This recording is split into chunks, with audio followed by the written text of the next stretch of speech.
ධම්මෝ සුචින්නෝ සුඛමාවහති.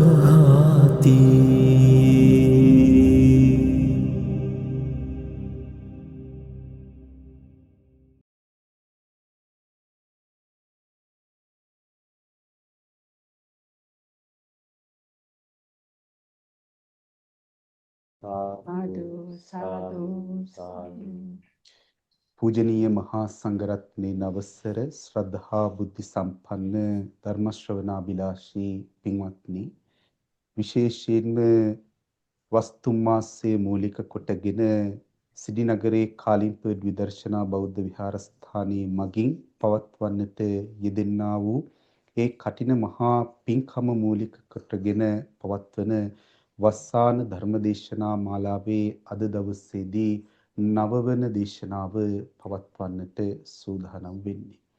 මේ උතුම් වූ දේශනාවත් පින්වත් ඔබ හැම දිනාගේම ධර්මානුකූල ජීවිතයේ දියුණු කරගන්නට, විශේෂයෙන්ම ලෞකික ජීවිතයේ ධර්මයෙන් සමෘද්ධිමත් කරගන්නටත්, ලෝකෝත්තර ජීවිතයේට ධර්ම මාර්ගයේ තුල ඒ දොරටු විවර කරගන්නටත් කියන අපේක්ෂාවෙන් යුක්තව තමයි සියලු දිනාටම ධර්ම ශ්‍රවණී කිරීමේ භාග්‍ය වාසනාව සලසා දෙන්නට යෙදෙන්නේ. අද දවසේදී මේ උතුම් වූ දේශනාවේ දායකත්වය ජයතිලක මහත්මයාණනුත්, ඒ වගේම ශ්‍රියා මහත්මිය, වයනි දියණිය, එපෞලේ පුතණුවන් ආදී කොටගත්තා වූ දුවදරුවන් විසින් දරන්නට යෙදෙනවා. එයත්න්ගේ මුඛ්‍යම බලාපොරොත්තු බවට පත් වෙන්නේ හැම දිනාටම දුක කෙලවර කොට යමා මහා නිවන් සුවය ළඟා කර ගැනීම පිණිස මේ උතුම් වූ දේශනාව හේතුවක් බවට පත් වේවා කියන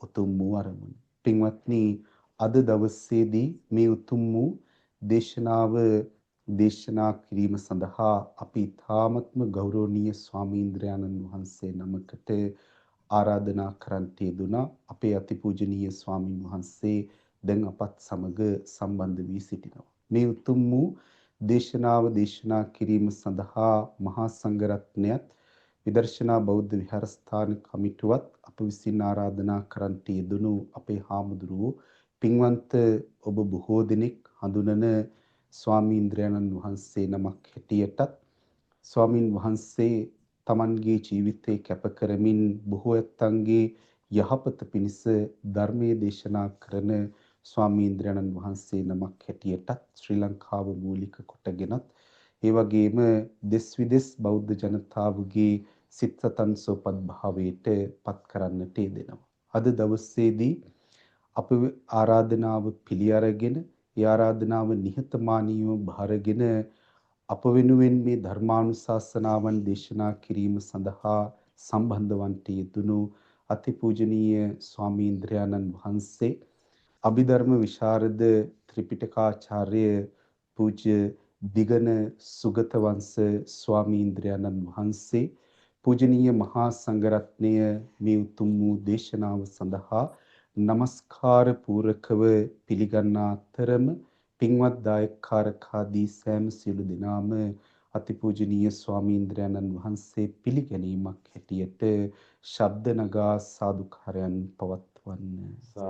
සාදු සාදු සාදු.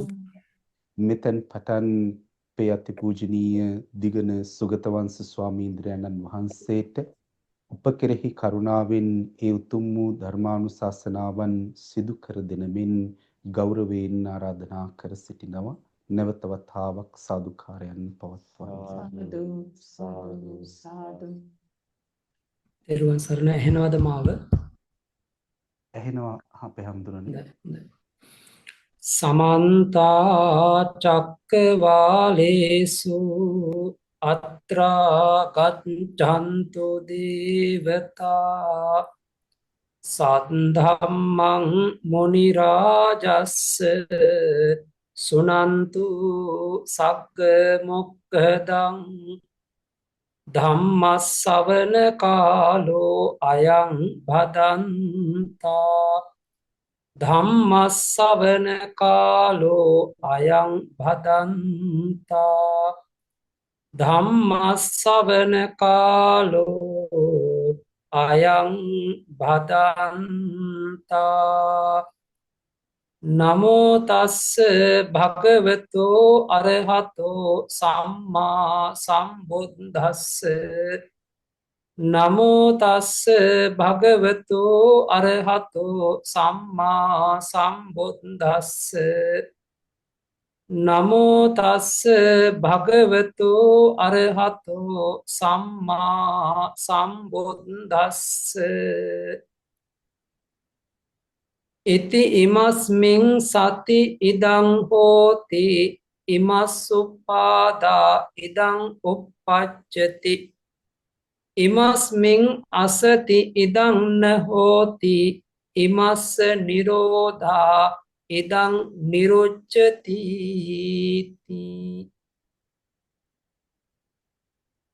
සිඩ්නි කාලින්ෆර්ඩ් විදර්ශනා බෞද්ධ විහාරාධිපති කල්යාණ මිත්‍ර අතිපූජනීය අපේ නායක ස්වාමීන්ද්‍රයන් වහන්සේ ප්‍රධාන කරගත් වන්දනීය පූජනීය මහා සංඝරත්නයෙන් පළමුවත් තෙවනුවත් සමාව අවසර ලැබේවා.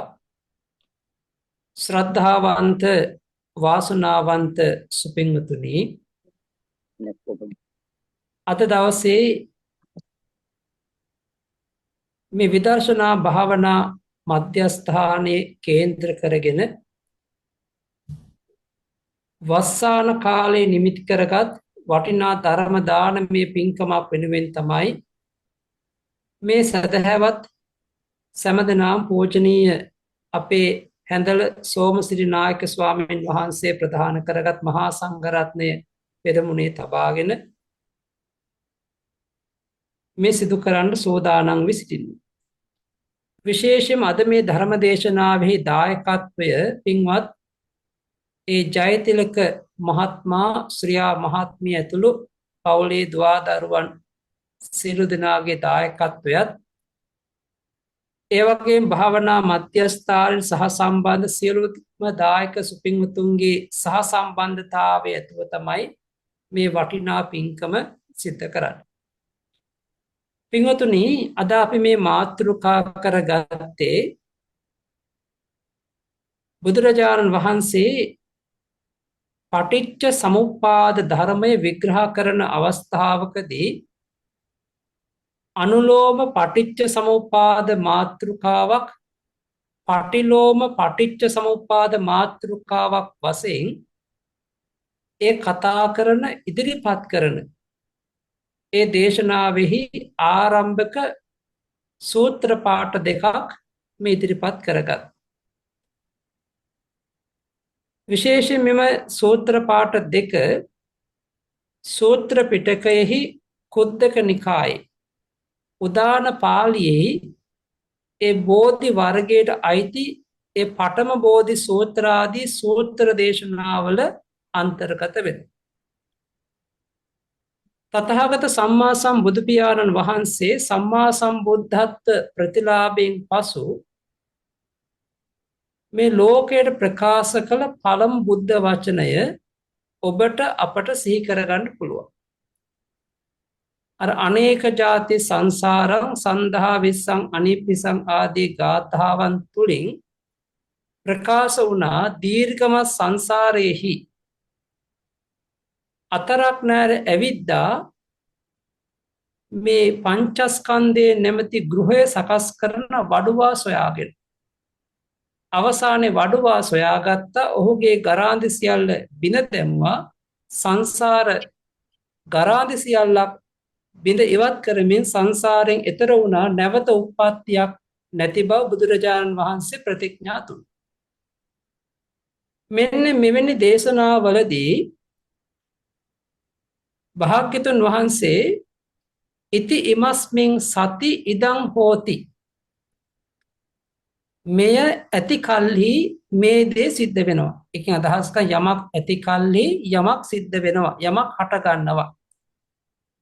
ඉමස්ස උප්පාදා ඉදං උප්පජ්ජති, යමක් උපන් කල්හි තව දෙයක් හට ගන්නවා. එකෙන් අදහස් කරන්නේ යමක් ඇති කල්හි යමක් තියෙනවා, යමක් ඉපදුනා නම් ඒ ඉපදීම නිසා තව දෙයක් හට ගන්නවා. ඉතිමස්මින් අසති ඉදන්න හෝති යමක් නොවුනනම් ඒ දේ වෙන්නේ නැහැ. ඒ වගේම ඉමස්ස නිරෝධා ඉදන් නිරුච්ඡති. මොහුගේ නිරෝධය නිසා තමයි තවත් කෙනෙකුගේ නිරෝධයක් සිද්ධ වන්නේ. මේ කියන සරල භාෂාවක් නෙමෙයි, සරල අර්ථයක් නෙමෙයි. අපි මෙතනදී සිතන්නට ඕනේ යමක් ඇති වෙන්නේ යමක් නිසා, යමක් නැති වෙන්නේ තව යමක් නිසා. එහෙමත් නැත්නම් යමක් හටගත්ත නිසා තමයි තවත් දෙයක් හටගන්නේ. අතීතයේ අපි කර්මය එකතු කළ නිසා තමයි මේ ජීවිතයේ විපාක වශයෙන් ලැබෙන්නේ. ඒ විතරක් නෙමෙයි, අතීතයේ කර්මයක් එකතු කරලා නැත්නම් මේ ජීවිතෙහි ඔබට විපාක වශයෙන් ලැබෙන්නේ නැහැ.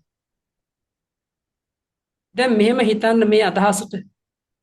දැන් උදාහරණයක් වශයෙන් අපි ගත්තොත් කෙනෙක් ජීවිත කාලේ පුදුමාකාර දුකක් විඳලා ඒ රුපියල් 7 එකතු කරනවා තමන්ගේ ප්‍රාර්ථනාවක් තියෙනවා මේ හොඳ වාහනයක් ගන්න කියලා. හැබැයි මොනතරම් උත්සාහවත් වුණත් තමන්ට වාහනයක් ගන්න ලැබෙන්නේ නැහැ. එතනදී ඔබ අදහස් කරන්නේ මොකක්ද? එහෙමනම් තමන් හම්බ කරලා හරි තවත් කෙනෙකුගේ දෙමව්පියන්ගෙන් සහෝදරයන්ගෙන් හරි තමන්ට වාහනයක් නොලැබෙනවා කියලා කියන්නේ සසර ඔබ වාහනයක් පූජා කරලා නැහැ. එහෙනම් වාහනයක් ලැබීමේ කුසලය ඔබ කරලා නැත්නම් ඔබට එවැනි කුසලයක විපාකයක් වශයෙන් වාහනයක් ලැබෙන්නේ නැහැ.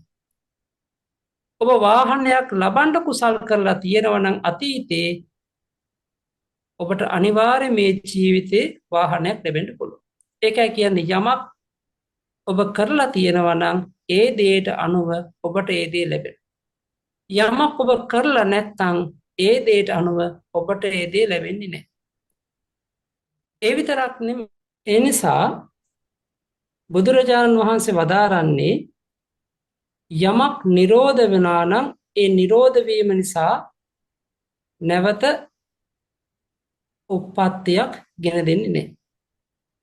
දැන් මෙහෙමනම් මේ කියන අදහස වෙත අපි මෙහෙම හිත යොමු කරමු පටිච්ච සමුප්පාද න්‍යාය තුලින්. දැන් අවිද්‍යාව නිසා තමයි ඔබට සංස්කාර හටගන්නේ. සංස්කාර නිසා තමයි ඔබට විඥාන හටගන්නේ. විඥාන ඇතිවීම නිසා තමයි නාම රූප හටගන්නේ. ඔය විදිහට පටිච්ච සමුප්පාද ධර්මයේ තුල ඔබ නිතර මෙනෙහි කරන අනුලෝම ක්‍රමයක් තියෙනවා. අවිද්‍යාව නිරෝධ වීමෙන් සංස්කාරයෙන් නිරෝධය සිද්ධ වෙනවා. සංස්කාර නිරෝධ වීමෙන් විඥානය නිරෝධ වීම සිද්ධ වෙනවා. ඔය විදිහට අපි නිරෝධ ප්‍රතිපදාවත් කතා කරනවා. හට ගැනීමේ ක්‍රමය, නිරෝධ වීමේ ක්‍රමය. දැන් මේ කියන පටිච්ච සමුප්පාද ධර්මය ඊටමත් සරල විදිහට ගැඹුරු දහමක් වුණත් ඔබට වැටහෙන විදිහට අපි මේ අර්ථය සංකරණය කරගත්තොත්, අර්ථය විග්‍රහ කරගත්තොත් බුදුරජාණන් වහන්සේ මේ පටිච්ච සමුප්පාද ධර්මයේ තුල පෙන්වන අර්ථ න්‍යායක් තියෙනවා පින්වතුනි.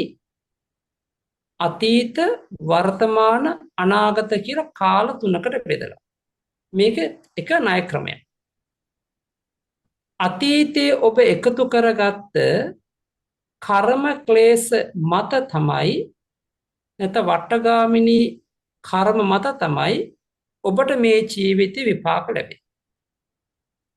ඒ විපාක ලැබීමත් එක්ක නැවත කර්ම ක්ලේශයන් හේතු කරගෙන ඔබ කර්මයේ රැස් කරනකොට ඒ රැස් කරන දේ අනුව ඔබට මතු විපාක ගෙන දෙනවා. ඒ නිසා අතීත කර්මයෙන් වර්තමානයේ සකස් වීම, වර්තමාන කර්මයෙන් අනාගතයේ සකස් වීම. දැන් මේ කියන න්‍යාය වෙත අපේ අවධානය යොමු කරගත්තොත් පටිච්ච සමුප්පාද ධර්මයේ තුලින් අවිච්ඡා පත්‍ය සංඛාරා කියන මේ අර්ථය අතීතයි. විඥාන නාම රූප සලආයතන පස්ස වේදනා ගැන වර්තමාන ඵල. අන්න හේතු ඵල. අතීත හේතු වර්තමාන ඵල. ඒ විතරක් නෙමේ තණ්හා උපාදාන කම්ම භව කියලා කියන්නේ වර්තමාන හේතු. කුමක් සඳහාද? අනාගත ඵල ලබා දීම සඳහා. උපපත්ති භව හේවත් ජාති ජරා මරණ ආදී. දැන් එතකොට අතීතයෙන් වර්තමාන සම්බන්ධ කරන වර්තමානයෙන් අනාගතයට සම්බන්ධ කරන. දැන් අපි මෙහෙම හිතමු. බුදුරජාණන් වහන්සේ ඒ අතීත හේතු වර්තමානයේ ඇති නොවෙනවා නෙමෙයි. වර්තමානයේ ඒ දේවල් හැදෙනවා අනාගතේ ඵල ලබා දෙන්න. දැන් මේ අවිද්‍යාව කියලා කියන්නේ බුදුරජාණන් වහන්සේ බුද්ධ වචනයෙන් ගත්තොත් චතුරාර්ය සත්‍ය ධර්මයන්ගේ අනවබෝධය. එතනම පැහැදිලි වෙනවා චතුරාර්ය සත්‍ය ධර්මයන් කෙනෙකුට අවබෝධ වුණා කියලා කියන්නේ සෝතාපට්ටි මාර්ග ඥාණයෙන්, සකදාගාමී මාර්ග ඥාණයෙන්, අනාගාමී මාර්ග ඥාණයෙන් ඇති කරගත්ත අවබෝධයම නෙවෙයි. හේතුව ඒ මාර්ග තුනෙන් ලැබෙන අවබෝධය චතුරාර්ය සත්‍ය ධර්මයන් ਸਰව සම්පූර්ණ කරා වෙන්නේ නැහැ. එහෙමනම් අනාගාමීන් වහන්සේ තුලත් අවිද්‍යාව පවතින. ඒ නිසා තමයි අනාගාමීන් වහන්සේත් අනාගාමී තත්ත්වයටපත් වෙලා පංච සුද්ධාවාසයේ වැනි තැනක උප්පත්තිය ලැබීමේ කැමැත්තක් හිතේ ඇති කරගන්න.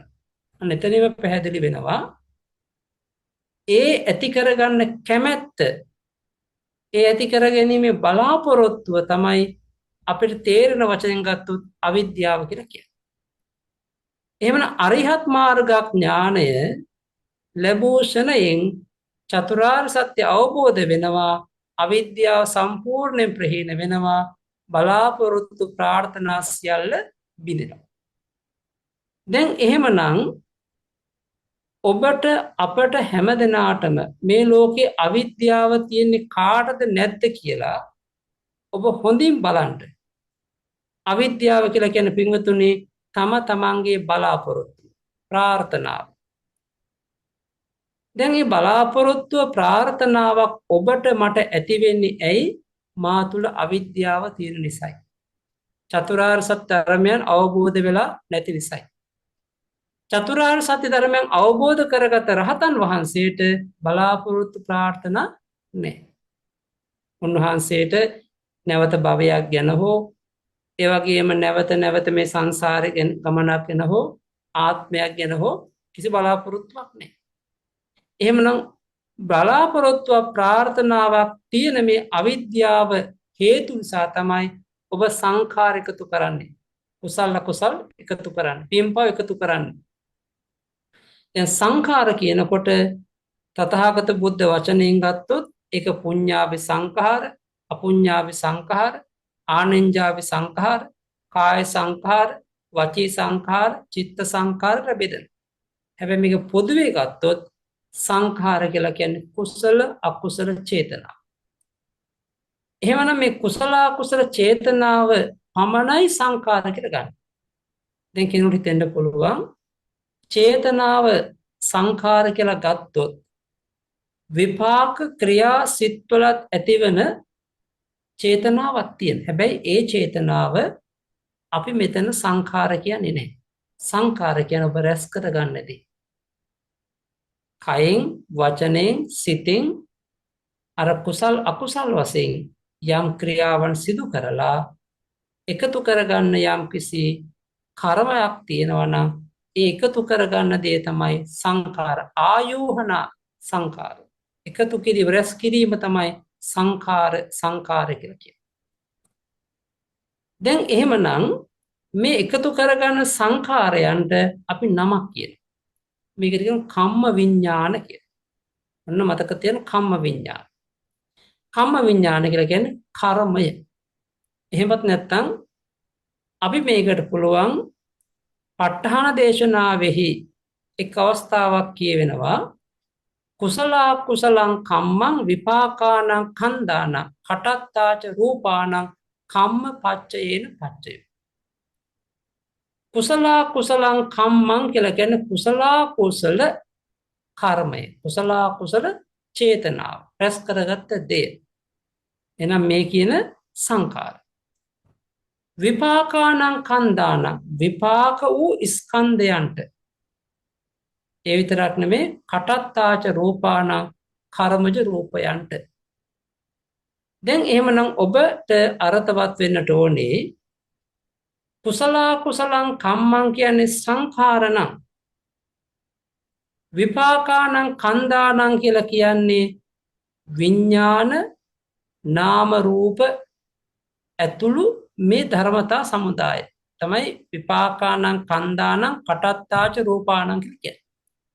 විපාක ස්කන්ධයන්ටත් කර්මජ රූපයන්ටත් කම්ම ප්‍රත්‍යයෙන් ප්‍රත්‍ය වෙනවා කියලා කියන්නේ මෙන්න මේ කම්ම විඥාන ප්‍රත්‍ය.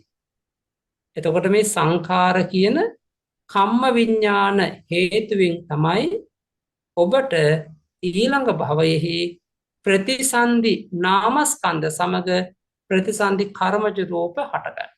අන්න එක විඥාන ධර්මය හටගන්න. විඥාන නිසා නාම රූප හටගන්න. නාම රූප නිසා සලආයතන හටගන්න. සලආයතන නිසා පස්ස හටගන්න. පස්ස නිසා වේදනා හටගන්න. එතකොට මේ විඥාන නාම රූප සලආයතන පස්ස වේදනා කියන මේ ධර්මතා සියල්ල ඵල ධර්ම. එවන මේ ඵල ධර්ම හටගත් හේතුව තමයි අර බලාපොරොත්තු ප්‍රාර්ථනාව මුල් කරගෙන එකතු කරගත්ත කර්ම ශක්තිය කම්ම විඥානය. එහෙනම් කම්ම විඥාන ප්‍රත්‍යයෙන් හටගන්නව මොනවද? විපාක නාමස්කන්ධ. සමග කටත්තාච රූපානම් කර්මජ රූප. දැන් එහෙමනම් මම මෙන්න මේ කියන අර්ථය විතරක් මුලින් තෝරලා දෙන්න. දැන් ඔබ හිතන්න මේ විඥාන නාම රූප ආදී මේ ඵල ධර්මයන් මේ ලෝකේ සියලු සත්වයන්ට උප්පත්තියත් එක්ක ඇති වෙනවා. සියලු සත්වන උප්පත්තියත් එක්ක වේදී මේ සිද්ධාන්තය සිද්ධ වෙනවා. නමුත් මේ සිද්ධාන්තය ගැන ඔබේ අවධානය යොමු කරගත්තොත් ඔබ තේරුම් කරගත යුතුයි කෙනෙකුගේ මේ ප්‍රතිසන්දිය සිද්ධ වෙන්න පුළුවන් සතර අපායි. තව කෙනෙකුගේ ප්‍රතිසන්දිය මනුස්ස ලෝකේ දිව්‍ය ලෝකේ. තව කෙනෙකුගේ ප්‍රතිසන්දිය රූපාවචර බ්‍රහ්ම ලෝකේ සහ අරූපාවචර බ්‍රහ්ම ලෝකේ. දැන් එහෙමනම් ඔය කියන ස්ථානවල ප්‍රතිසන්දි නාම රූප සමග කර්මජ රූපයන්ගේ හට ගැනීම ගැන ඔබ කරුණු කාරණා සොයනවා නම් අන්න ඔබ සිතන්න දැන් අතීතයේහි එකතු කරගත්ත අකුසල කර්ම තියෙනවා නම් දැන් අපි දන්නවා ලෝභ ද්වේෂ මෝහ නිශ්චිත කරගෙන යම් යම් අකුසල කර්ම රැස් කරලා තියෙනවා නම් ඒ රැස් කරගෙන තියෙන අකුසල කර්ම නිසා තමයි යම් සත්වයෝ මේ සතර අපායෙහි උප්පත්ති ලබන්නේ. එතකොට ලෝභ ද්වේෂ මෝහ නිශ්චිත අකුසල් රැස් කරගත්තොත් පෙර ජීවිතේ අන්න මේ ජීවිත අපායට යනවා. දැන් මේ ජීවිතින් ඉන්න මිනිස්සේ මේ ජීවිතින් ඉන්න කෙනෙක් සිතින් කයෙන් වචනෙන් ලෝභ ද්වේෂ මෝහ නිශ්චය කරගෙන අකුසල් රැස් කරනවා. ඒ අකුසල කර්ම රැස් කරද්දී ඒ අකුසල කර්ම රැස් කිරීම නිසා අකුසල කර්ම බලය නිසා අකුසල කර්ම විඥානය නිසා ඊළඟ භවයේ සතර අපායේ ප්‍රතිසන්දි විඥාන ප්‍රතිසන්දි නාම ප්‍රතිසන්දි රූප නාම රූප හටගන්නවා. දැන් එතකොට යම් කිසි කෙනෙක් මේ ජීවිතය ගන්න මේ ජීවිතෙහි ඊටාම දුර්වල කුසල එකතු කරනවා. ඥාන විප්‍රයුක්ත කුසලයත් ඒකත් දුර්වලයි. කත මුලින් අගින් එක්ක කුසලෙ බිඳිලා ඒ කුසලේ අසිහියෙන් කරලා තියෙන නුවණත් නැහැ හරියට දෙලා අර කුසල ඡන්ද, කුසල වීර්ය, කුසල සිත, කුසල ප්‍රඥා මොකුත් දෙදෙලා නැහැ. ඊ타මාත්ම දුර්වල කුසල් කරලා තිබුණොත් එවැනි කුසලයක් හේතු වෙනවා පින්වතුනි මරණාසන්න වෙලාවේ මතුවීමෙන් ඊළඟ භවයේහි එක්කෝ නපුංසකෙක් වෙන්න, එහෙම නැත්නම් උපතෝ ව්‍යංජනකෙක් වෙන්න, එහෙම නැත්නම් නානාවිද අපි ගත්තොත් අංග විකල මන්ද බුද්ධික වෙන ජීවිත ලබන්න හේතුවක් වෙනවා. එහෙමනම් දැන් අංග විකල මන්ද බුද්ධික වෙනි ජීවිතයක් ලබන්නට ප්‍රධානතම හේතුව එකක් නෙමෙයි. ඒ කියන්නේ උප්පත්තිසිත විතරක් මේ මනුස්ස ලෝකේ ලබා දුන්නා දුර්වල ප්‍රතිසන්දියක් විදිහට අර දුර්වල කුසල කර්මය නිසා. හැබැයි ඒ කුසල කර්ම විඥානයත් එක්ක පිටුපසින් ඒ භව සංසාරෙහි ප්‍රාණඝාත, සත්ත්ව හිංසා වැනි බලවත් අකුසල කර්ම කරලා තියෙනවා නම් ඒවා එවැනි හේතු වෙනවා ඒ ලැබෙච්ච අහේතුක උප්පත්තිය එක්ක අංග විකල මන්ද බුද්ධික කරන්න, අඳගොළු බිහිරෙක් කරන්න තාම දුර්වල කෙනෙක් බවට පත් කරා. අන්න බලන්න එහෙනම් දුර්වල කුසලයක ස්වභාවය. අපි හිතමු දැන් යම්කිසි කෙනෙක් ඥාන විප්‍රයුක්ත කුසල් කරන නුවණින් තොරව. දැන් නුවණින් තොරව කුසල් කරනවා කියලා කියන්නේ අසිහියෙන්. එහෙමත් නැත්නම් උවමනාවක් නැතුව කුසලයේ කරනවා. කියන නිසා අපි කුසලයේ කරනවා. ඒ වගේම දැන් නොකර බැරි නිසා කුසල් කරනවා. ඒ තමන් කරන කුසලයේ ගැන ඔබට කිසිම අවබෝධයක් නැහැ. වැටහීමක් නැහැ. සමහරක් වෙලාවට මල් ටිකක් අරගෙන ගිහිලා පූජා කරනවා තේරුමක් දන්නේ. අර්ථයක් දන්නේ. ඇයි මේ පිළිමයකට මල් පූජා කරන්නේ? මේ දින් බලාපොරොත්තු වෙන මොකද්ද? අර කිසිම අවබෝධයක් වැටහීමක් පරිචයක් නැතිව කුසල් කරාදී තමයි ඒ කුසලේ ඥාන විප්‍රයුක්ත කුසලයකට පත් වෙන්නේ. එවැනි ඥාන විප්‍රයුක්ත කුසල් කරලා තිබුණොත් එවැනි කුසල ශක්තියක් මරණාසන්න වෙලාවේ මතුවීමෙන් ඊළඟ භවෙහි උප්පත්තියෙන්ම ඥාන විප්‍රයුක්තයි. උප්පත්තිය මොඩයි. හැබැයි බැලුව බැලමට බොහොම ලස්සන ශරීරයක්. ඒ වගේම බොහොම ප්‍රියමනාප. හැබැයි යමක් තේරුම් කර දෙන්න බෑ. යමක් වටහා දෙන්න අමාරුයි. ඒක සියවර දහස්වර නැවත කියවි යුතුයි. ඒ නිසා මතක තියාගන්න ඕනේ උප්පත්තියෙම ඉතා දුර්වල පුද්ගලයන් ඉන්නවා. උප්පත්තියෙම ඥානයේ යෙදිච්ච නැති පුද්ගලයෝ ඉන්නවා නම් එවැනියට අපි කියන්නේ දිහේතුක උප්පත්තියක් කියලා. ඊළඟ තව සමහරක් අය ඉන්නවා ඒ මරණාසන්න වෙලාවේ බලවත් හොඳ කුසල් සිහි කරනවා. සිහි වෙනවා. දැන් අර භාග්‍යතුන් දේශනා කරන්නේ ගරුක ආසන්න ආචින්න කටත්තා කියලා. එතකොට මේ ගරුක කියලා කියන මොනවද? ධ්‍යාන අභිඥා වැනි උසස් සිත්. ආසන්න කියලා කියන්නේ මරණාසන්න වෙලාවේ සිදුවන දේ. ආචින්න කියලා කියන කාලයක් තිස්සේ පුරුදු කරපු දේ. කටත්තා කියලා කියන්නේ අහඹු කර්මය. අහම්බෙන් සිදුවෙච්ච දෙයක්. එතකොට හිතලා බලන්න අපි මරණාසන්න වෙලාවේදී ඔබට ගරු කර්මයක් එනවා නම් හැම වෙලෙම මේ කර්මයේන පිළිවෙලක් තියෙනවා. මේ අකුසලයට මුලින් පනින්න. කුසලයේ තමයි පස්සේ. මොකද අකුසලයේ කියලා කියන්නේ ඒක ඉබේ ඇති වෙන දෙයක්, ස්වභාවයෙන් ඇති වෙන දෙයක්. කුසලයේ කියලා කියන්නේ ස්වභාවයෙන් ඇති වෙන දෙයක් නෙමෙයි, සකස් කරගත යුතු දෙයක්. දැන් හිතලා බලන්න. දැන් රාග, ద్వේෂ, මොහ වෙන කෙලෙස් අපි හිතනවානේ. හැබැයි මේ කෙලෙස් ඉබේ අපට ඇති වෙනවා. හැබැයි අපි යටපත් කරගත යුතුයි. දැන් භාවනා කළ යුතුයි, මල් පූජාව කළ යුතුයි කියලා අපි ඕමනාවෙන් කුසලයේ හදාගත්තේ. අන්න ඒක කියන්නේ කුසල් කරනවා කියලා කියන්නේ උඩුගම් බලා පීනා යෑම. නැත්නම් ඒ පහළට යෑම තමයි අපේ ජීවිතේ ස්වභාවය. අපේ ජීවිතේ ස්වභාව ගතිය. අන්න එහෙමනම් ඔබ තේරුම් කරගන්නට ඕනේ. දැන් බුදුරජාණන් වහන්සේ නම් පැහැදිලි කරනවා ඒ කාම ලෝකේ නැවත උපදින්න සුදුසු ඒ ඥාන සම්ප්‍රයුක්ත කුසල් කරලා තියෙනවා නම් අන්නේ කුසල කර්ම බලයෙන් ඊළඟ උප්පත්තිය ඥාන සම්ප්‍රයුක්ත උප්පත්තියක් ගෙන දෙනවා. නේද? හිතලා බලන්න පුළුවන් අපිට මේ ඥාන සම්ප්‍රයුක්ත උප්පත්තියක් ලැබෙන්නේ කුසල ඡන්දේ, කුසල වීරිය, කුසල සිත, කුසල ප්‍රඥාව වැනි මේ ඉරිදිපාද ධර්ම, බොජ්ජංග ධර්ම, ඉන්ද්‍රිය බල ධර්ම ආදී දේවල් එකින් එකට කාලයක් තිස්සේ පුරුදු කරලා ලබාගත් ඒ ශක්තිය තමයි බෙහෙවින් උපකාර වෙන්නේ. ඒ නිසා මතක තියාගත යුතුයි. ඔබට කාම ලෝකයේ නැවත උපදින්න නම් කාම කුසල් කළ යුතුයි. ඒ වගේම තමයි රූපාවචර බ්‍රහ්ම ලෝකයේ කෙනෙක් උපදින්න නම් ඒට අදාළ ධ්‍යාන කුසල් කළ යුතුයි. අරූපාවචර ලෝකයේ කෙනෙකුට උපදින්න අවශ්‍යතාවය තියෙනවා නම් අනිවාර්යෙන්ම අරූපාවචර කුසල් පුරුදු විය යුතුයි. ඒතර පැහැදිලි වෙනවා එහෙනම් ඔබට මරණාසන්න වෙලාවේදී ඒ ඇතිවන සිද්ධාන්තය තමයි අපි කතා කරන්නේ මොකක්ද?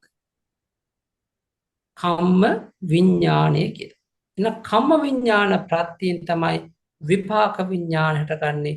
අපේ ප්‍රතිසන්දි සිත සමග ප්‍රතිසන්දි නාම ධර්ම සමග කර්මජ රූප ධර්ම හටගන්න. රූප ධර්ම පහළ ගන්න.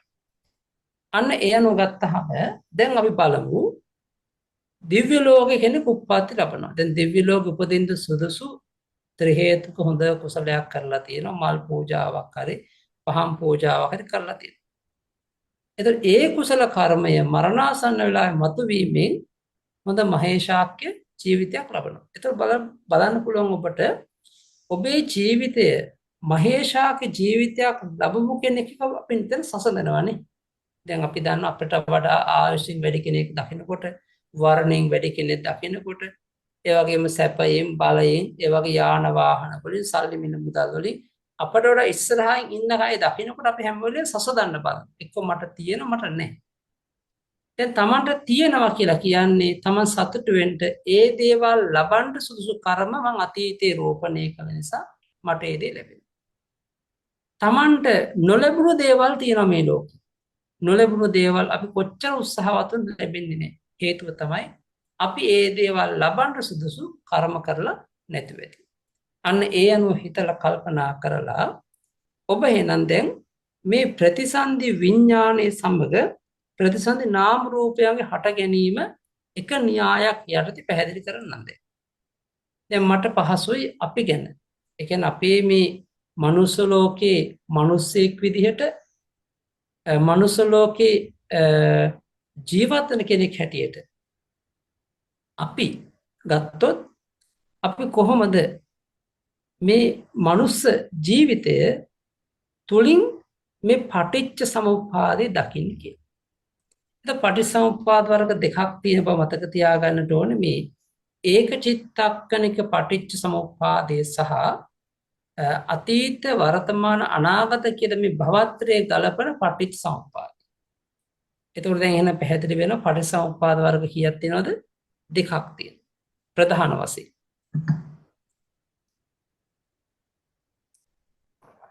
ඒ ප්‍රධාන දෙක තමයි මුල මැද අග ගලපමින් අතීතයෙන් වර්තමානයේ අනාගතයේ මේ සංදි කරන පටිච්චසමුප්පාද. අපි ඒක තමයි ප්‍රධාන වශයෙන් භාවිතා කරන්නේ. තව පටිච්චසමුප්පාදයක් තියෙනවා එක් සිතකට අදාළ අංග ධර්ම හේතුඵල ධර්ම සොයලා විමසලා අර්ථවත් කරලා අපි සත්‍යයනා කරනවා. දැන් කොහොමද අපි මේ දේ කරන්නේ? දැන් අපි ඒවා සත්‍යයනා කරන ක්‍රමයක් තියෙන හැබැයි සත්‍යයනා ඉහා ගිය ගැඹුරු අර්ථයකුත් දකින්න පුළුවන්කම තියෙනවා. දැන් එහෙමනම් අපි කතා කරන්නේ මනුස්ස ලෝකේ ජීවත් වෙන මිනිස්යන් හැටියට අපේ මේ වර්තමාන ප්‍රතිසන්දිය සමග මේ සියලු සිද්ධාන්තයන් සිද්ධ වුණේ කොහොමද? සිද්ධ වෙන්නේ කොහොමද කියන බව. දැන් කොහොමද සිද්ධ වෙන්නේ? අපි එහෙනම් අර අතීතයේ එකතු කරගත්ත බලවත් කුසල කර්ම හේතුවෙන් අද මනුෂ්‍ය ජීවිතයක් ලැබුණා, බුද්ධෝත්පාද කාලයක් ලැබුණා, මහාන උපසම්පදාව ලැබුණා. ඒ වගේම ධර්මයේ කියවන්න අවස්ථා, ධර්මයේ ප්‍රගුණ කරන අවස්ථා ලැබුණා. දැන් එතකොට අපි දැන් බොහෝ කුසල් දවස පුරාම කරමින් අපේ මේ පැවිදි ජීවිත සකස් කරගන්න. එතකොට එහෙමනම් ඔය පැවිදි ජීවිතයක් සකස් වීමේ සිත පහළ වෙන දවසක් තියෙනවනේ. එතකොට මේ පැවිදි වීමේ සිත පහළ වෙච්ච දවසටත් එහා තමයි අපි හැම වෙලෙම මේ සිත් පරම්පරාව ගැන සොයන්නේ. දැන් එහෙමනම් අපි වර්තමානයේ ගත්තොත් ඔබට මේ වර්තමානයේ දැන් මව් කුසක උප්පත්තියක් ලැබුණා නම් ඒ මව් කුසක ඔබ පිරිසිදු ගත්තී ඒ ප්‍රතිසන්දි සිතත් එක්ක ප්‍රතිසන්දි රූප ප්‍රතිසන්දි නාම ධර්ම සියල්ල පහළ වුණා. දැන් එහෙමනම් අපි දැන් කතා කරනවා පෙර ජීවිතයේහි අවිද්‍යාව මුල් කරගෙන ප්‍රාර්ථනා මුල් කරගෙන කවුරු හරි කෙනෙක් හොඳ කුසලයක් කරලාද මල් පූජාවක් හරි පහන් පූජාවක් හරි ඒ කුසල කර්මයේ මරණාසන්න වෙලාවේ මතු වෙලා ඒ ශක්තියින් වුණ තමන්ට හොඳ මනුස්ස ජීවිතයක් ලැබුණා හොඳ යාන වාහන සප සම්පත් ලැබුණා පිරිවර සම්පත්තිය ලැබුණා හැමදැම්ද ලැබිලා තියෙනවා. එතකොට දැන් ඊට පස්සේ මොකද කරන්නේ? දැන් ඔන්න අපි දැන් ප්‍රතිසන්දි විඥානයේ සකස් කරේ කවුද? අර මල් පූජාව හෝ පහන් පූජාව කරගත් කුසලයේ. ඒ කුසලයෙන් ඔන්න උප්පත්ති ලැබුවා ප්‍රතිසන්දිය ලැබලා ඒ ප්‍රතිසන්දි අවස්ථාවේම ඒ ප්‍රතිසන්දි සිතත් එක්ක පහළට නාම රූප ධර්ම ටික දැන් විමසනවා. දැන් ප්‍රතිසන්දි සිතන විඥානස්කන්ධය සිතත් එක්ක පහළ වෙච්ච වේදනාව වේදනාස්කන්ධ සංඥා සංඥාස්කන්ධ ඒ වගේම තමයි සංස්කාර ස්කන්ධ. එතකොට ඔය කියන විදිහට වේදනා සංඥා සංඛාර විඥාන කියන මේ ස්කන්ධ හතර එකට ඕනෝන් ප්‍රතිසන්ද අවස්ථාවේ පහළ වෙනවා. එකට ඕනෝන් පහළ වෙනකොටම අපි තේරුම් කරගත යුතුයි ඒ ප්‍රතිසන්දි නාම ධර්මයන් තනියම උපදින්නේ නැහැ. ඒ ප්‍රතිසන්දි නාම ධර්මයන් පහළ වෙන්නේ හෘද වස්තුව සමග උපන් කර්මජ රූපත් එක්ක. දැන් එතකොට මේ ප්‍රතිසන්දි අවස්ථාවේදී ප්‍රතිසන්දි නාම ධර්මයන් තනියම පහළ වෙන්නේ නැහැ.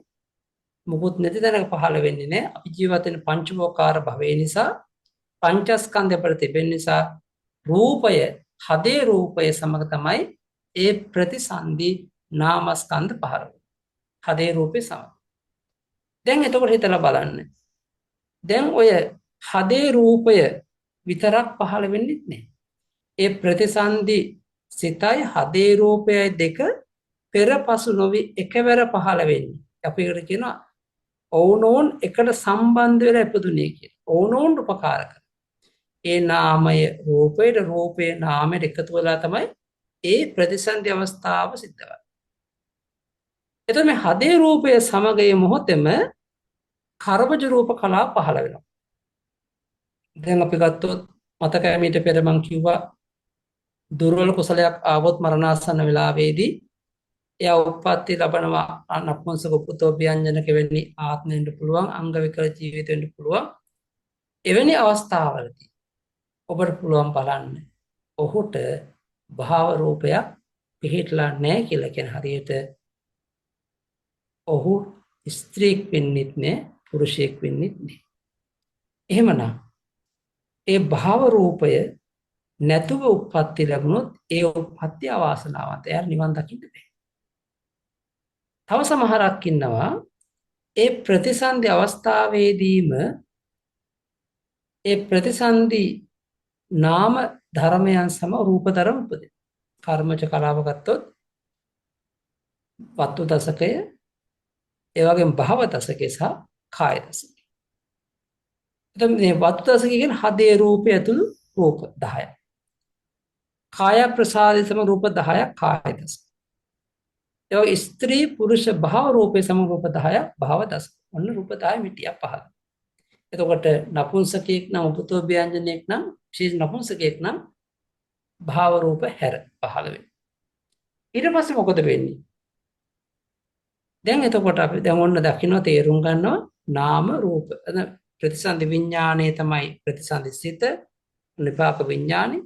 විපාක විඥානයේ සමග පෙරපසු නොවේ ප්‍රතිසන්දි නාම ධර්මයි කර්මජ රූප පහළ වුණා. ඔන්න නාම රූප පහළ වුණා.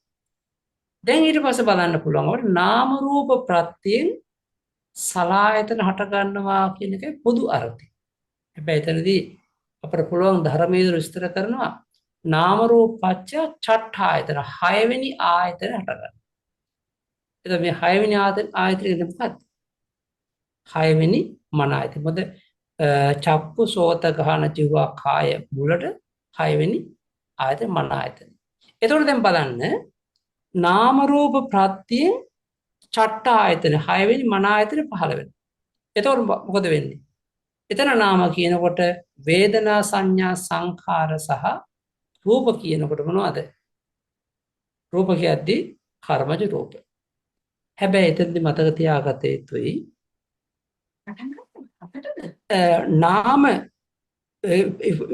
නාම ධර්ම ශක්තියෙන් හට ගන්නවා 6 වෙනි ආයතන මන ආයතන. එතකොට එනම් ඒ ප්‍රතිසන්දි සිත නිසාට ගත්ත ප්‍රතිසන්දි වේදනා සංඥා සංකාර ඒ වගේම ප්‍රතිසන්දි වේදනා සංඥා සංකාර නැවත හටගත්ත ප්‍රතිසන්දි විඥානයේ මන ආයතන. මේ එකම සිත තුළ අපිට දකින්න පුළුවන් ආයතන. ඒක සලආයතනයන්ගේ මන ආයතන අපි අර්ථවත් කරනවා. ඊට පස්සේ පැහැදිලි කරනවා චට්ඨායතන පච්ච පස්සෝ. අර චට්ඨායතන කියන්නේ මේ මන ආයතන ප්‍රත්‍යයෙන් උන මනෝ සම්පස්සේ හටගන්න. මනෝ සම්පස්සේ. මනෝ සම්පස්සේ කියලා කියන්නේ මොකද්ද? අර ප්‍රතිසන්දි සිතත් එක්ක පහළ වුණු ඒ පස්ස චෛතසිකය ප්‍රධාන කරගත් ඒ සියලුම වේදනා සංඥා සංකාර විඥාන කියන ඒ සතර නාමස්කන්ධයන් අපි කියන්නේ මනෝ සම්පස්සේ කියලා. ඊළඟට පස්සපච්චය වේදනා පස්ස ප්‍රත්‍යයෙන් වේදනාව විඳීම හට ගන්න. එතකොට මේ කියන්නේ විපාකවල ඵලය. දැන් ඔන්න ඊට පස්සේ මොකද වෙන්නේ? දැන් ඔන්න උප්පත්තිය ලැබුවා. උප්පත්තිය ලැබෙන විඥාන උප්පත්තිය සමග නාම රූප පහළනා නාම රූප නාම රූප නිසා නැවත මන ආයතන හටගත්ත චට්ඨායතනේ චට්ඨායතන ප්‍රත්‍යයෙන් ඔන්න මනෝ සම්පස්සේ කියන ධර්මතාව හටගත්තා. ඔන්න ඊට පස්සපච්චය වේදනා කියනකොට අපි දැනගත්තු ඒ සිතේ ඇතිවෙන වේදනාව තමයි කියන වේදනාව. දැන් ඊට පස්සේ ඔබට දැන් ඔන්න තව අර්ථයක් මෙතන ගන්න පුළුවන්. මොකක්ද අර්ථය? දැන් මේ වේදනාව කියන්නේ විඳීම කියවනේ. දැන් අපි යම් කිසි දෙයක් අපි රස විඳින්න ඕනේ. ස්පර්ශ කරලා රස විඳින්නට ඕනේ. දැකීමෙන් ඇසීමෙන් අපි රස විඳිනවානේ. අද සමාජය තුළ බලන්න ඔබ සමහරක් වෙලාවට ඔබගේ ඇහෙන් දැකිය යුතු යමක් තියෙනවනේ ඒ දේ දකින්නකම් ඔබට විසිල්ලක් නැහැ. අර දැකීමෙන් ඔබේ ආසාව සංසිඳන. ඇසීමෙන් ඔබේ ආසාව සංසිඳන. අපි සංසිඳනවා කියලා කියන්නේ මේ ගෙවිල යනවා කියන එක නෙමෙයි එක්තරා ප්‍රමාණයකට යටපත් වෙනවා. දැන් එහෙමනම් ඔබ සිතන්නට ඕනේ අපි මේ වේදනාව විඳීමෙන් පස්සේ නැවත අපි එකතු කරන්න පටන් ගන්නවා. මොනවද? තණ්හාව උපාදානෙ මුල් කරගෙන අපි එකතු කරනවා. මොනවද මේ එකතු කරන්නේ? තණ්හා උපාදාන එකතු කරන්නේ නැවත කර්මය. නැවත කර්මය කුමකටද? මතු විපාක ලබන්න. එහෙමනම් ඔන්න පටිච්චසමුපාදයේ තුල එක අර්ථ න්‍යායක් මේ ගත්තේ කෙටි කරලා අතීතයේ බලාපොරොත්තු ප්‍රාර්ථනාවක් එකතු කරගත් බලවත් කුසල කර්මයක් මරණාසන්න මොහොතේ මතුවීමෙන් අන්න ඔබේ වාසනාවන්ත උප්පත්තිය සිද්ධ වුණා. ඒ වාසනාවන්ත උප්පත්තිය සිද්ධ වුණා වගේම ඒ උප්පත්තිය කියන විඥානයේ සමග ප්‍රතිසන්දේ නාමස රූප පහළ වුණා. ඒ නාම රූප ප්‍රත්‍යයෙන් නැවත මන ආයතන චට්ඨායතන පහළ වුණා. චට්ඨායතන ප්‍රත්‍ය මනෝ සම්පස්සේ පහළ වුණා. ඒ වගේම තමයි පස්සපච්චය වේදනා කියනකොට වේදනාව හටගන්න. වේදනාව කියනකොට වෙදි මොකද්ද වේදනාව? එතන වේදනාව කියලා කියන්නේ විඳීම. අපි අරමුණක් කර විඳිනකොටනේ ඒකේ අපේ රස තීත්ත ගුණ අගුණ හැමදේම ලැබෙන්නේ. ඊට පස්සේ අපි ඒක නියමාකාරයෙන් විඳවන පටන් ගන්නවා. එතකොට මේ වේදනාව විඳීම. මොකද උදාහරණයක් ගත්තොත් සමහරක් කෙනෙක් ඉන්න පුදුමාකාර කායික වේදනාවෙන් පෙළෙන. දැන් මේ කිසි වරදක් කරන්නේ නැති කෙනෙක්. හැබැයි අතීතයේ කරගත්ත අකුසල කර්ම බලයෙන් ඔන්න තමන්ට වේදනාව ලබා දෙනවා. මේ වේදනාවත් ඔබ ගැටුණොත් වේදනාවත් එක්ක ඔබ යම් යම් දුර්වචන ප්‍රකාශ කරගත්තොත් මොකද වෙන්නේ? අන්න එතකොට ඔබ දන්නේම නැතුව ඒ වේදනාව මුල් කරගෙන නැවත නැවත ඔබ කර්මයක් රැස් කරගත්ත අකුසල කර්මය රැස් කරගත්තා. එහෙමනම් ඔබ තේරුම් ගත යුතුයි අපි නිතර මේ කර්මයේ රැස් කරනකොට කර්මයේ රැස් කරගන්න අපි යනකොට අපි මේ ක්ලේශේ ප්‍රාර්ථනාව මුල් කරගෙන තමයි මේ දේ කරන්නේ. ඒ විතරක් නෙමෙයි අපි කර්මයේ රැස් කරමින් යනකොට මතක තියාගන්න මේ රැස් කරන කර්මයට විපාකයක් හම්බ වෙනවා. ඒ හම්බෙන විපාකය කොහෙද කොතනද කොහොමද කියන එක ඔබටවත් අපටත් හිතා ගන්න බැහැ. ඒ නිසා මේ කර්මයක් විපාක විඳිනවා කියලා කියන්නේ ඒක එසේ මෙසේ දෙයක් නෙවෙයි.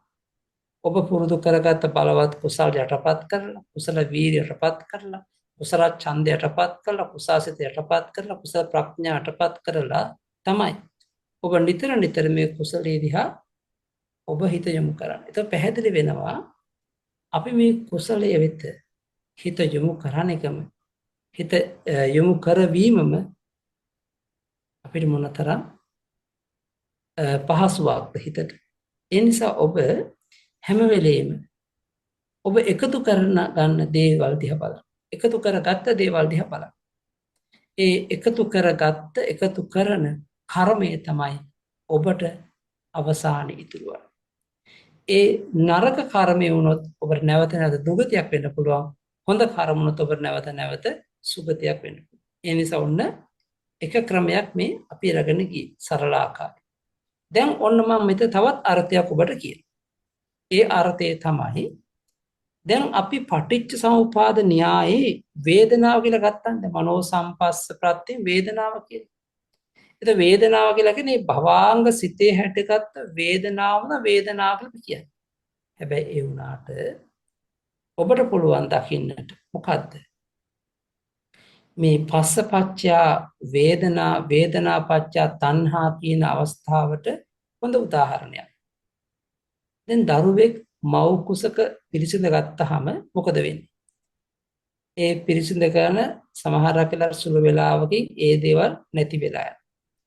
ආය හටගන්න, ආය නැති වෙනවා, ආය හටගන්න, ආය නැති වෙනවා. ඒ නැති වෙනවා කියලා කියන්නේ ඒක ගබ්සා වෙනවා. ඒක බැහැරලා යනවා. අපි ඒක අපේ භාෂාවෙන් කියන්නේ දැන් ඒ මව කුසක දරුවෙක් පිරිසිදු ගැනීමේ ශක්තිය නැහැ. නැත්නම් දරුවෙක් පිරිසිදු ගැනීමේ පිං නැහැ. ඔය වගේ දේවල් අපි හිතන්නේ. අපි කියන්නේ. හැබැයි මතක තියාගත යුතුයි ඒ දේ සිද්ධ වෙන්නේ කොහොමද? අන්න බුදුරජාණන් දේශනා කරනවා ප්‍රතිසන්දිය ලැබලා චිත්තක්ෂණ 17ක් ඒ ප්‍රතිසන්දි සිත හැරෙයි දෙවෙනි චිත්තක්ෂණේ පටන් 17 දක්වා නැවත දෙක දිගට මේ භවාංග සිත් පරම්පරාව පහළ වෙනවා. ඒ භවාංග සිත් පරම්පරාව 17 වෙනි චිත්තක්ෂණයෙන් පස්සේ පින්වතුනි ඇති වෙනවා භව නිකාන්තික ලෝභ වීතිය. මොකද්ද? භව නිකාන්තික ලෝභ චිත්ත වීතිය. භව නිකාන්තික කියන්නේ ඒ තමන් ප්‍රතිසන්දිගත භවයට ඇලුම් කරන සිත. ඇලුම් කරන සිත. මෙන්න මේ කියන භවනිකාන්තික ලෝභ වීතිය හටගන්නේ 17 වෙනි භවාංගයෙන් පසු නැවත භවාංග චලන භවංග උපච්ඡේද වෙලා මනෝද්වාරා වාචන සිත පහළ වෙලා ඊට පස්සේ තමයි ප්‍රථම ජවන, ဒုတိ ය ජවන, තතිය ජවන, චතුර්ථ ජවන, පංචම ජවන, 6 වන ජවන හෝ 7 වන ජවන වශයෙන්. ඒක ජවන 6ක් හෝ 7ක් වෙන්න 7 තමයි අනිවාර්ය වෙන්නේ. ජවන් වශයෙන් ඔන්න පහළ වෙන මොකද්ද? මෙන්න මේ කියන ජවන් කෘත්‍ය. හැබැයි ඒ ජවනේ කෘත්‍ය මොකද්ද? ඒක ලෝභ චිත්ත වීතිය. මොකද අරමුණ? ඒ භවයට ඇලුණු සිත භව නිකාන්තික ලෝභ වීතිය හට ගන්න. දැන් ඔන්න අපට පැහැදිලි වෙනවා මනෝ සම්පස්ස පච්චයා වේදනා. අන්න එතකොට මනෝ සම්පස්සය ප්‍රත්‍යවීමෙන් වේදනාව හටගත්තා. ඊට පස්සේ තවදුරටත් මේක විස්තර කරගත්තොත් මොකද වෙන්නේ? දැන් මේ පස්සපච්චයා වේදනා කියනකොට ස්පර්ශය නිසා වේදනාව හටගත්තා කියන්නේ. ඒක අදහස් කරනකොට වේදනා චෛතසිකයේ වේදනාවෙන් තොරව කිසිම නාම ධර්මයක් අපේ ශරීරේ පවතින්න බෑ. වේදනා සංඥා සංකාර නැතුව ඉන්න බෑ. තේරුණාද? එතකොට වේදනා සංඥා සංකාර තිබුණොත් විඥානෙ ඉන්න පුළුවන්. ඒතකොට වේදනා සංඥා සංකාර නැත විඥානෙත් නැහැ. ඒකෙම තමයි විඥාන ආදී ධර්ම පවතිනකොට තමයි අපිට මේ පහසුවෙන් කරගන්න පුළුවන්කම ලැබෙන්නේ. එතකොට මේ මොනවද මේ විඥාන ධර්ම පවතිනවා කියන පහසුවෙන් තේරුම් ගන්න කොහොමද? දැන් එතකොට ප්‍රතිසන්දි විඥාණයෙන් පස්සේ ඒ භවාංග පරම්පරාවෙන් ඇති කරගත් මනෝ සම්පස්සේ නිසා තමයි ඒ භව නිකාන්තික ලෝභ වේති මේ භවයේ අල්ලා ගැනීමේ සිත පහළ වුනේ. භවයේ අල්ලා ගැනීම සිත. එතම අල්ලගත්තේ නැති කට්ටිය තමයි පහළ යන්නේ. අපි කියන්නේ සමහරක් වෙලාවට කියන සමහරක් අයගේ මව කුස තුල දරුවා හිටියේ නෑ. එයා වාසනාවන්ත නෑ. ඉවත් වෙලා ගියා. එතකොට මතක තියාගත යුතුයි ඒ භවනිකාන්තික ලෝභ වේතිය පහළ වීමෙන් පස්සේ තමයි ඒ කලලය වැඩෙන්න පටන් ගන්න. එතකොට දරු බීජයේදී වැඩෙන්න පටන් ගන්න. භවනිකාන්තික ලෝභ වේතිය පහළ වුණේ නැහැ කියලා කියන්නේ ඒ විඥානේ ආවත් චුත වෙලා යනවා, ආවත් යනවා, ආවත් යනවා, ඒක සකස් වෙන්නේ නැහැ. අන්න ඒ නිසා ඔබ තේරුම් කරගත යුතුයි අර මනෝ සම්පස්ස ප්‍රත්‍යයෙන් වේදනාව කියනකොට සහජාත වශයෙන් ඒ භවාංශය හටගත් වේදනාව වේදනාපච්චය තණ්හා කියනකොට ඔන්න අවස්ථාව තමයි භවනිකාන්තික ලෝභ චිත්ත වේතියෙන් ඒ භවයට ඇලුම් කරන තණ්හාව ආසා කරගත් උපාදානෙ හටගත්තා. මම මේ කියන්නේ එක අවස්ථාවක් විතරයි. අපි දැන් හිතමු මෙහෙම දෙයක්. දැන් ඔබ මව් කුසක දරුවෙක් වශයෙන් පිරිසිදු ගත්තට පස්සේ තමයි නැවත නැවත මේ හිස අත් දෙක පා දෙක සකස් වෙමින් මේක වැඩෙන්න පටන් ගන්න. මේක වැඩි හොඳට ශක්තිමත් මේක වැඩෙනවා. දැන් එතකොට මොකද වෙන්නේ? මේ ශක්තිමත්ව දැන් මේක වැඩෙනකොට දැන් මව් කුසේ මේ දරුවා ඉන්න තාක්කල් ඒ නාම ප්‍රවාහය රූප ප්‍රවාහය සිද්ධ වෙලා ඒ කර්මජ රූප මුලින්ම හටගත්ත ප්‍රතිසන්දි අවස්ථාවේ. දැන් ඔබට මතකයි. ප්‍රතිසන්දි උපාදාක්ෂණයෙම කර්මජ රූප හටගත්තා. ඒක ත්‍රිතික්ෂණෙහි නැවත ජීවිත නව කලාප හටගත්තා. නැවත කර්මජ රූප පටන් ගන්නවා. ඒ වගේ සෑම සිතකම උපාද ත්‍ිති භංග කියන අවස්ථා තුනේම කර්මජ රූප පහළ වෙනවා. ඊට පස්සේ අපි කතා කරගන්නවා ප්‍රථම භවාංගයේ පටන් සෑම සිතකම කියන හදවත ඇසුරු කරගත් සෑම සිතකම උපාදාක්ෂණයේදීම චිත්තජ රූප හට ගන්න පටන් ගන්නවා. ඊළඟට ප්‍රතිසන්දි කර්මජ රූප යම් වෙලාවකට ත්‍ිති බවට පත් වෙන. එතකොට ඔන්න උතුච පරම්පරාවන් තේජෝ පරම්පරාවන් පටන් ගන්නවා. පහදෙන්න පටන් ගන්නවා. ඊට පස්සේ මොකද වෙන්නේ? යම් වෙලාවකද මව් කුසගේ කුසෙන් ඒ ආහාර ඕජාව දරුවට ලැබෙන්නේ. එතකොට තමයි දරුවගේ ඕජා රූප හටගන්නේ. දැන් එතකොට ඔබට පුළුවන් මෙන්න මේ කියන સિદ્ધාන්තය හොඳට බලන්න. අපි ඒතර ප්‍රතිසන්දි සිතත් එක්කම කර්මජ රූපයෙන් හට ගැනීම, ප්‍රතිසන්දි සිත ත්‍ිති බවට පත් වීම උතුජ රූප හට ගැනීම, භවාංග සිත ආදී සෑම සිතකම උපාදාක්ෂණයේදී කර්මජ රූප පහළ වීම. ඒ විතරක් නෙමෙයි විශේෂයෙන්ම චිත්තජ රූප සෑම සිතක උපාදාක්ෂණ චිත්තජ රූප පහළ වීම, සෑම අනුචිත්තක්ෂණය පාසම කර්මජ රූප පහළ වීම. ඒ වගේම යම් වෙලාවකද මවගේ කුසින් ආහාර ඕජාව ලැබෙන්නේ. එතකොට ආහාරජ රූප පරම්පරාව හටගෙන. මෙන්න බලන්න රූපස්කන්ධය හටගෙන ක්‍රමක්‍රමයෙන් වේගය වැඩිවීම පරම්පරාව වැඩිවීම මේක පැතිරීම නිසා ඔන්න දරු රත්නයක් විදිහට දරුවෙක් සකස් වෙන ශරීරය. එතකොට S2 කන් 2 නාස් 2 මේ හැමදේම අවයව සකස් වෙනවා. හැබැයි සකස් වුණාට ඔබ දන්නවා ඒ මව් කුසේ ඉන්න තාක්කල් ඇසවත් කනවත් නාසයවත් දිව ශරීරයවත් මේ පසිදුරන් පරිහරණය කරගෙන ඒ රූප ශබ්ද ආදී දේවල් බලන්ට අහන්න පුළුවන් කමක් නැහැ. හැබැයි මේ දරුවා මව් කුසේ ඉන්න තාක්කල් ඔබ හිතන නාම රූප කියන මේකේ තේරෙන භාෂාවෙන් ප්‍රතිසන්දිත ලැබුවා විඥානේ. ඒ ප්‍රතිසන්දි විඥානේ නිසා ඔන්න නාම රූප පරම්පරාව ඔක්කොම පැතිරෙනවා. නාම රූප ධර්ම පවතින. ඊට පස්සේ මොකද කරන්නේ? අර දරුවා මව් කුසෙන් බිහි වෙනවත් එක්කම නාම රූප පත්‍ය සලආයතන. අන්න නාම රූප ප්‍රති චක්කායතන, සෝතායතන, ගහනායතන, ජීවහායතන, කායායතන වගේම සිතගෙන මන ආයතන. ඔන්න ආයතන සකස් වෙනවා. දැන් ඊට පස්සේ මොකද වෙන්නේ? සලආයතන පත්‍ය පස්සෝ. අන්න චක්කායතනෙන් රූප බල මොකද වෙන්නේ? අන්න හඳුනා ගන්නවා, ඒ සියල්ල තේරුම් ගන්නවා. එතකොට යා ඒ තුල යම්කිසි දෙයක් විඳිනවා. ශබ්ද අහලා, ගන්ධ සුවඳ දැනිලා, රස තීත දැනිලා, ස්පර්ශ දැනිලා.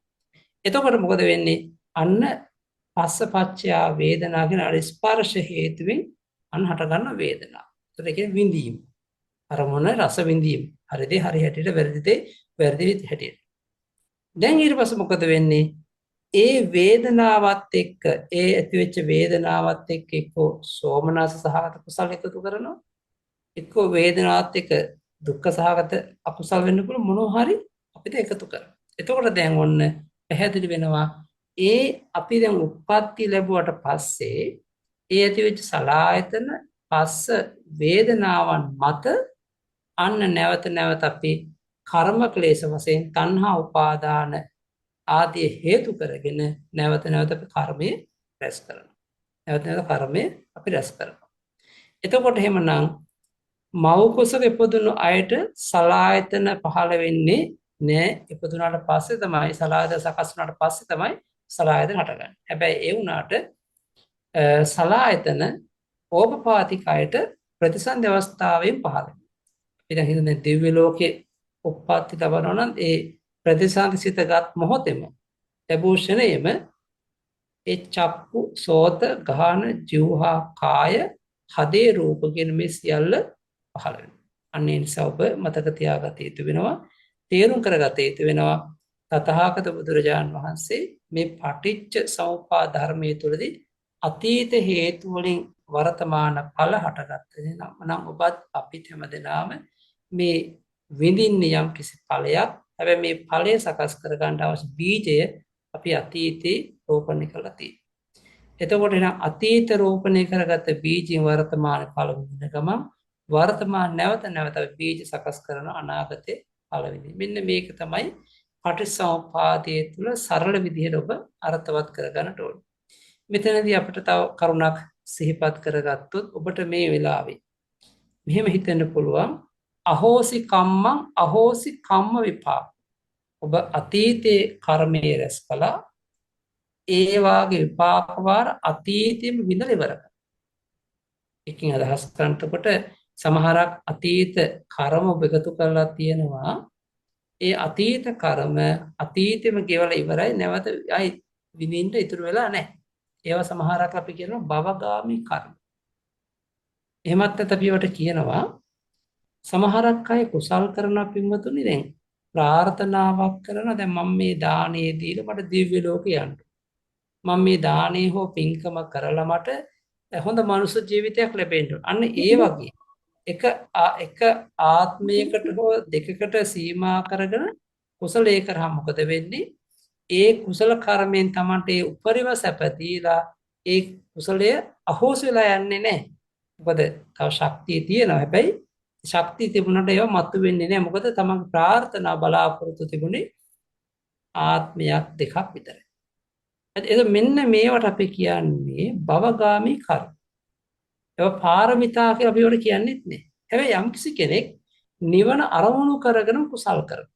ඒ නිවන අරමුණු කරගෙනම කුසල් කරන්න ඒ හැම කුසලයකම ඇතිවන චිත්ත ශක්තිය, චිත්ත බලය, චිත්ත ඉර්ධිය, චිත්ත ප්‍රඥාව මේ හැම දෙයක් නිසාම අන්න ත්‍රි හේතුක කුසල් ආදී පහළ වීම නිසාම අන්න තමන්ට ඒ කුසල කර්ම ශක්තිය බලයක් වෙනවා, පාරමිතා ධර්මයක් බවට පත් වෙනවා. ඒතර ඔබ නිවන අරමුණු කරගත්ත නිසා ඔබට නිවන් දකින්න ආත්ම සකස් වෙන කල්ප ලක්ෂයකින් දෙකකින්ද ඒ දක්වා නොනැසී පාක දීමට සමර්ථ වෙනවා. අන්න ඒක තමයි වෙනස අපි තේරුම් ගන්න. භවගාමී කර්මයක සහ ඒ පාරමිතා බවට පත් වෙන කුසලයක වෙනස.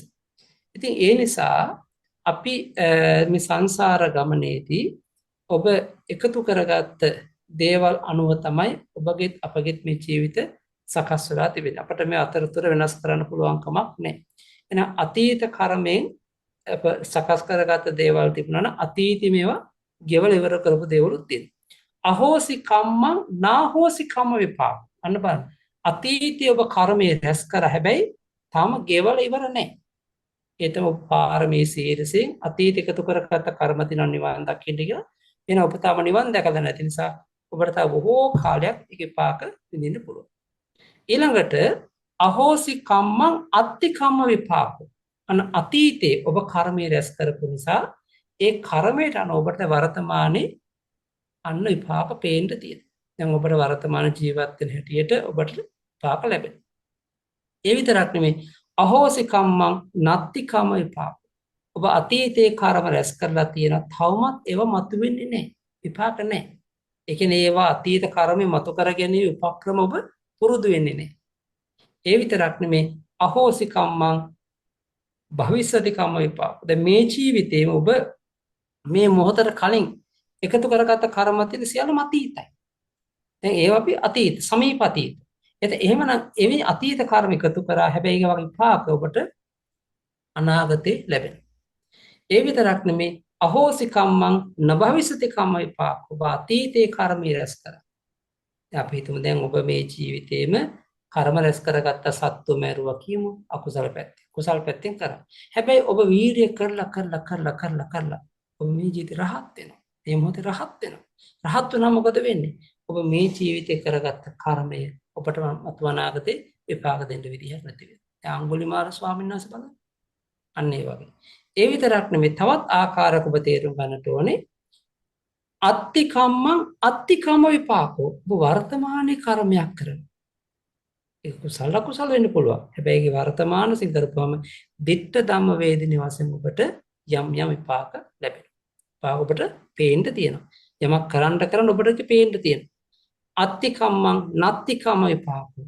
සමහරක් වෙලාවට වර්තමාන හොඳට කුසල කර්ම කරන එක කරාට ඔබට ඒ කුසල ශක්ති විපාක වර්තමානයේ පේන්නේ නැහැ, ලැබෙන්නේ නැහැ. සමහරක් වෙලාවට ඔබ අකුසල කර්ම බලවත් වෙයි. අකුසල කර්ම බලවත් නිසාම අර කුසල විපාක කුසලේ බලවත් වෙන්නේ නැහැ. ඒ විතරක් නෙමේ අත්ති කම්මං භවිෂ්‍යති කම්ම විපාක. වර්තමාන ඔබ කර්මයේ රැස් කර. හැබැයි විපාක ඔබට මතු අනාගතේ ලැබෙනවා. අත්ති කම්මං නභවිෂ්‍යති කම්ම විපාකෝ. වර්තමාන ඔබ කර්මයේ රැස් කරනවා මතු අනාගත විපාක නොදියන්න පුළුවන්. ඔබ මේ ජීවිතේ රහත් වෙනවා. ඒ වගේ අවස්ථාවන් තිබෙනවා. ඒ විතරක් නෙමෙයි භවිෂ්‍යති කම්මං භවිෂ්‍යති කම්ම විපාක. ඔබට සංසාරයක් තියෙනවා නම් ඔබ නැවත මේ සංසාර ඇවිදිනවා නම් ඔබ අනාගතේ කර්මයේ රැස් කරනවා. ඒ විපාක අනාගතේ ඔබට ලැබෙනවා. භවිෂ්‍යති කම්මං නභවිෂ්‍යති කම්ම විපාකෝ. ඔබ අනාගතේ කර්මයේ රැස් කරනවා. ඒ විපාක වර ඔබට අනාගතේ නොලැබෙන්න පුළුවන්, අහෝසි වෙලා යන්න පුළුවන්. ඉතින් අන්න ඒ අනුව ගත්තාම ඔබ සිතන්නට ඕනේ අතීතයේ අවිජ්ජා තණ්හා උපාදාන කියන මේ ක්ලේශ වට මුල් කරගෙන ප්‍රාර්ථනා බලාපොරොත්තු මුල් කරගෙන සංඛාර කම්මවස එකතු කරගත යම් කර්ම වලයක් තියෙනවා නම් කර්ම ශක්තියක් තිබුණා නම් ඒකට අනුව මේ ජීවිත උත්පත්තිය ලැබුවා, ප්‍රතිසන්දි ලැබුවා, ඒ වගේම මේ පංචස්කන්ධ කෝඩුව ලැබුවා. පාකසෙන් මේවා සියල්ල ලැබුවා. එතකොට මේ ලැබීමත් එක්ක ඔබට කාලයකට සැපේ පාක, තව කාලයකට දුක් විපාක ආදී මේ හැමදේම දෝලණය වෙන ජීවිතය. ඊට පස්සේ මොකද මේ තුන් නැවත ඔබ නැවත ආපහු ක්ලේශ වට, කම වට උපකාරයෙන් කර්ම රැස් කරනවා. මොකක් සඳහාද? අනාගත විපාක විඳින්න. එහෙමනම් ක්ලේශ වට, කම්ම වට, විපාක වට අවස්ථා තුන. ක්ලේශ වට්ටේ නිසා කම්ම වට්ට සකස් වෙනවා. කම්ම වට්ට හේතු විපාක වට්ට සකස් වෙනවා. රහතන් වහන්සේ ක්ලේශ වට්ටේ සංසිඳවපු නිසා කර්ම වට්ට සංසිඳනවා. කර්ම වට්ට සංසිඳනකොට විපාක වට්ටේ සංසිඳනවා. ඒ නිසා අපි තථාගත බුදුරජාණන් වහන්සේ වදාළ මේ නිවන වට්ටුපච්ඡේදෝ කියන ඒ ත්‍රිවිධ වට්ටයන් සහ මුලින් ඡේදන එක නිසා නිවන අපි වට්ටුපච්ඡේද කියලා කියනවා. එනම් පංචස්කන්ධ සහිත මේ ස්කන්ධ ආයතන ධාතු කියන මේ පරමාර්ථ ධර්මයන්ගෙන් නොසිඳී පවත්නා ගමන සංසාරේ නම් මේ සසර ගමන බිඳින්ට සිඳින්ට උපකාර වෙන්නේ ඒ වගේම අපට ඔබට පුළුවන්කම ලැබෙන්නේ චතුරාර්ය සත්‍ය ධර්මය අවබෝධ කරගත්ත දවසටයි මේ චතුරාර්ය සත්‍ය අවබෝධ කරගැනීමේ ක්‍රමපටිපාටිය තුළ ඔබට අර්ථවත් වෙන තවත් හේතුඵල ධර්මයක් මේ පටිච්ච සමුප්පාද ධර්මය මම සර්ව සම්පූර්ණ අතරක් නෑ පටිච්චසමුප්පාදයේ තේරුවා නෙමෙයි ඒ අවශ්‍ය කරන මූල පදාර්ථයක් අරගෙන විතරක් යමක් නිසා යමක් හටගන්න බව ඒ හටගත්ත දේ නැති වෙනකොට ඒ දේ නැති ඒ හේතු නැතිවීමෙන් ඵල නිරෝධය. ඒක එහෙම නැත්නම් හේතුවක් නිසා ඵලයක් හටගන්න බව හේතු නිරෝධ වීමෙන් ඵල නිරෝධය සිද්ධ වෙන බව තමයි අපි අද මේ ධර්ම දේශනාව තුළින් සාකච්ඡා කරගත්තේ විස්තර කරගන්න යෙදුනේ. එහෙමනම් විශේෂයෙන්ම අද දවසේදී ලෝතර බුදුරජාණන් වහන්සේ දේශනා කර වදාරන්න යෙදුන ඒ ධර්මයට අදාළව ධර්ම කරුණු ටිකක් මම කාල වේලාව අනුවද විස්තර කර දුන්නා. ඉතින් පළමුවෙන්ම මම සිහිපත් කළගත යුතුයි. ඉතින් අද දවසේ අපි මේ දේශනාව තිබෙන නිසාම අපි යා යුතු විශේෂ ගමනක් තිබුණා. අපි ඒක නැවත්තලා අපි ටිකක් කල් දාලා අපි ගමන යොදාගත්තා.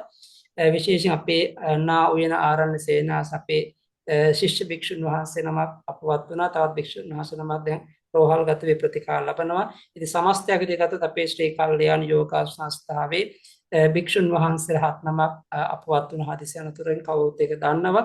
ඉතින් විශේෂයෙන්ම අද දවසේ මේ ධර්ම දේශනාව තුලිමුත් මම හිතන මේ කර්මයේ ස්වභාවය සයිපාක ස්වභාවය තමයි ඉස්මතු කර දෙන්න මම කෙටියෙන් උත්සාහවත් වුණේ.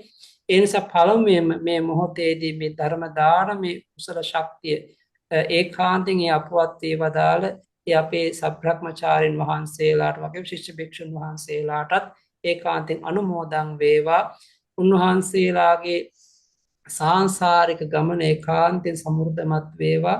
සංසාර ගමනේ අකල් මරණයන්ට පාත්‍ර නොවේවා. පින්වන්ත ජීවිත ඇතිව මේ බුදු සසුනේම නිර්වාණ අවබෝධය දක්වා මේ පින් උපකාර වේවා. විශේෂයෙන්ම රෝහල්ගත වී ප්‍රතිකාර ලබන අපෙන් අධ්‍යාපන ලබාගත් භික්ෂුන් වහන්සේනමක් දැඩි සත්කාරයකදී තිබුම අසාධ්‍ය තත්ත්වෙ සිටින්නේ. ඒ භික්ෂුන් වහන්සේ අතර අනිත් භික්ෂුන් වහන්සේලා 3 නමටත් ඉක්මන් නිරෝගී සම්පන්නිය දීර්ඝායු සම්පත් සැලසේවා කියලා මෛත්‍රියෙන් අපි ආශිර්වාද කරමින් විශේෂයෙන්ම අද දවසේ මේ උතුම් ධර්ම දේශනාව සිදු කර ගැනීම සඳහා අපට ආරාධනා කළ ඒ අතිපූජනීය හැඳල සෝමසිරි නායක ස්වාමීන්ද්‍රයන් වහන්සේ ඇතුළු මහා සංඝ රත්නයට නිදුක් නිරෝගී සම්පන්නිය දීර්ඝායු සම්පත් සැලසේවා.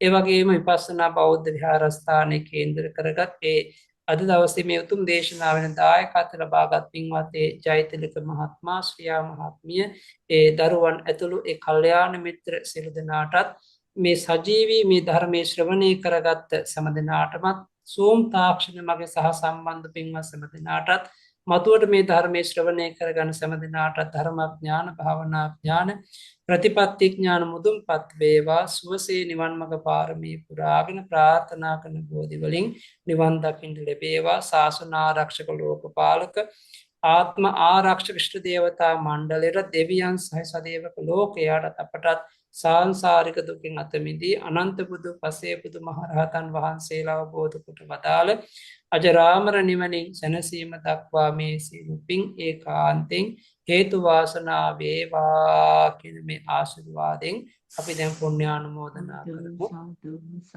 සාදු ඉදම් මේ ඥාතිනං හෝතු සුඛිතා හොන්තු ඥාතයෝ ඉදං වූ ඥාතිනං හෝතු සුඛිතා හොන්තු ඥාතයෝ ඉදං වූ ඥාතිනං හෝතු සුඛිතා හොන්තු ඥාතයෝ එත්තාවතාච අම්හෙහි සම්භතං පුඤ්ඤ සම්පදං සබ්බේ දේවා අනුමෝදන්තු සබ්බ සම්පත්ති සිද්ධියා සබ්බේ භූතා අනුමෝදන්තු සබ්බ සම්පත්ති සිද්ධියා සබ්බේ සත්තා අනුමෝදන්තු සබ්බ සම්පත්ති සිද්ධියා ආකාසට්ඨා ච බුම්මට්ඨා දේවා නාග මහිත්‍තිකා පුඤ්ඤන්තං අනුමෝදිත්වා චිරන් රක්ඛන්තු සම්බුද්ධ ශාසනං ආකාසට්ඨා ච බුම්මට්ඨා දේවා නාග මහිත්‍තිකා පුඤ්ඤන්තං අනුමෝදිත්වා චිරන් රක්ඛන්තු දේශනං ආකාශට්ඨා ච බුම්මට්ඨා දේවා නාග මහිත්‍තිකා පුඤ්ඤන්තං අනුමෝදිත්වා චිරන් රක්ඛන්තු ත්වං සදාති ධර්ම ශ්‍රවණානිසංස ඵලයෙන් සෑම දිනාට ලොවේ ලෝතුරා සුව සැලසේවා සාදු සාදු Sadhu, sadhu, sadhu.